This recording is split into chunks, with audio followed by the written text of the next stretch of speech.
تحریک آزادی کے ہیروز تحریر وقاص عمر بنگرنو حافظ آباد۔ پاکستان کا قیام دو قومی نظریے کا مرہون منت ہے۔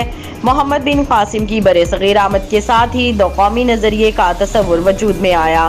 تعلیمی انقلاب کے ذریعے ہی لوگوں میں آزادی کی تحریک بیدار ہوئی اور باطل قوتوں کو زیر کرنے کے لیے بہت سے عظیم رہنما اور ہستیوں کے نام سامنے آئے، جس کا جیتا جاگتا ثبوت ہماری یہ ارض پاک ہے۔ سر سید احمد خان نے مسلمانوں کے الگ ریاست کے تصور کو وضاحت سے بیان کیا۔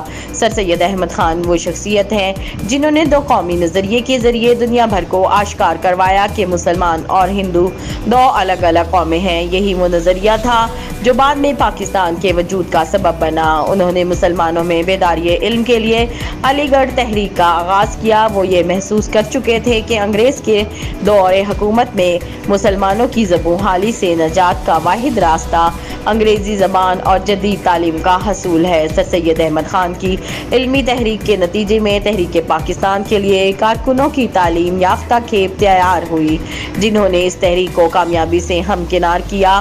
علامہ اقبال کا نام اور تحریک پاکستان کے لیے ان کی خدمات کسی تعارف کا محتاج نہیں۔ علامہ اقبال 20ویں صدی کے عظیم شاعر، مصنف، قانون دان اور سیاستدان ہونے کے علاوہ تحریک پاکستان کے نامور شخصیات میں شمار کیے جاتے ہیں۔ بحیثیت سیاستدان علامہ اقبال کا نمایاں کارنامہ نظریہ پاکستان کی تشکیل ہے، جو انہوں نے 1930 میں الہ آباد کے مقام پر مسلم لیگ کے اجلاس کی صدارت کرتے ہوئے پیش کیا۔ یہ نظریہ بعد میں پاکستان کے قیام کی بنیاد بنا۔ وہ خواب جسے علامہ اقبال نے دیکھا وہ پوری ملت کی امنگوں آرزوؤں کا ترجمان بن گیا۔ پاکستان کے پہلے وزیر اعظم لیاقت علی خان، آپ 1936 میں مسلم لیگ کے سیکرٹری جنرل منتخب ہوئے۔ اگلا برس آل انڈیا مسلم لیگ کے گویا ایک نیا جنم ثابت ہونا تھا، جس کی منزل مسلمانوں کے لیے ایک آزاد مملکت کا قیام تھا۔